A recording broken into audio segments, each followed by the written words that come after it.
আমি কলকাতাতে চলে যাই। আমি একটা প্রোডাকশন হাউসের সাথে কথা বলে আপনাদের খুব প্রিয় একজন সুপারস্টারের সাথে মিটিং করি এবং অদ্ভুত ভালো মানুষ উনি। আমি খুবই খুশি এবং তার সাথে আমি প্রায় ঘন্টা দুয়েক আড্ডা দিই। আমার সামনে কাজ নিয়ে তাদের সামনে কাছে, এবং আমরা চিন্তা করি যে সামনে আমরা ইনশাল্লাহ একটা প্রজেক্ট করবো, সেটা যে কোনো সময় হতে পারে। এবং তার ব্যবহার, আচার, ভালোবাসায় আমি মুগ্ধ হয়ে গেছি আসলে, এবং এত বড় একজন সুপারস্টার।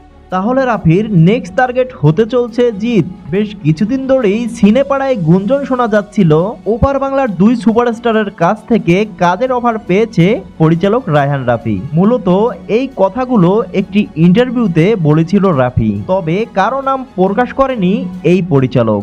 ইতিমধ্যে এই খবরটি চলে যায় টালিগঞ্জের সুপারস্টার দেবের কাছে। দেব একটি পোস্ট করে তার ফ্যান ফলোয়ারদের জানিয়ে দেয় রাফির বক্তব্য সত্য নয়, ওর জন্য শুভকামনা রইল।